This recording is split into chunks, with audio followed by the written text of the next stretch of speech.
Cari amici, ora volevo parlarvi di una situazione innovativa, quasi rivoluzionaria nell'agricoltura italiana. Pensate che questa innovazione riguarda soltanto una dozzina di aziende agricole in tutta l'Italia, la metà qui in Veneto. Sono aziende che hanno deciso di certificare i loro prodotti, il loro terreno con il simbolo della biodiversità.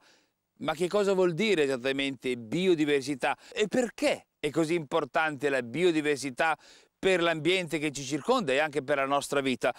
La biodiversità esattamente è l'assortimento, la varietà più ampia possibile di specie vegetali e animali.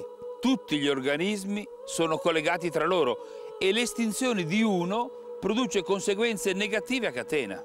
E anche a noi tutto questo interessa moltissimo. Quante volte abbiamo parlato della diversità di tanti prodotti alimentari a Bella Verde?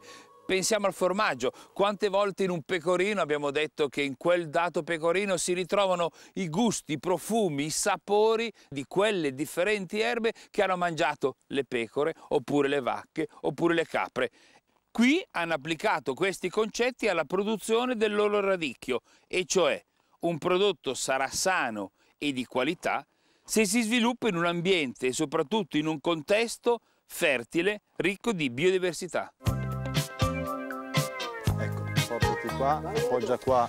Francesco Arrigoni è dottore agronomo ed è il tecnico di questo settore specifico del Consorzio del Radicchio. Ecco, quali sono gli interventi che si fanno per la biodiversità in agricoltura?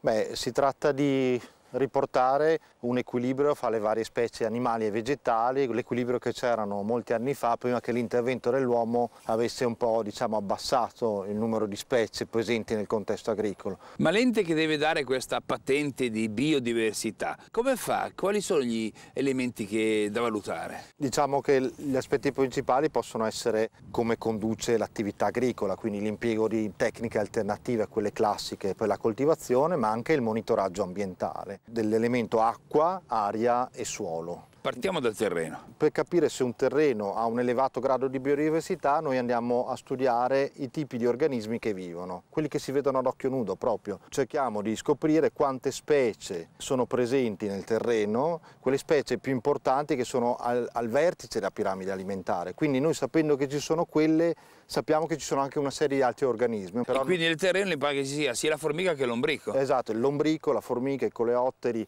E per l'acqua e l'aria? Per l'acqua il principio è più o meno simile, sappiamo che ci sono degli organismi che sono molto sensibili all'inquinamento, se li troviamo vuol dire che quell'acqua è pulita. Per l'aria invece utilizziamo lo sviluppo dei licheni che vivono sulle cortecce degli alberi. Se questi sono ben sviluppati e sono diverse le specie presenti su un albero vuol dire che c'è un'aria pulita, perché questi organismi hanno la particolarità di essere molto sensibili all'inquinamento. L'ente di certificazione dà proprio un voto. Ogni operatore annota su una scheda quello che ha rilevato, ciascun adempimento comporta un punteggio, alla fine il punteggio minimo che deve avere l'azienda è 60. 60 centesimi. La certificazione sì, attesta un livello minimo di biodiversità, ma anche un impegno a favorire il miglioramento. E come si migliora? Può sviluppare il contesto agrario introducendo delle nuove siepi o mantenendole meglio possibile, dei prati.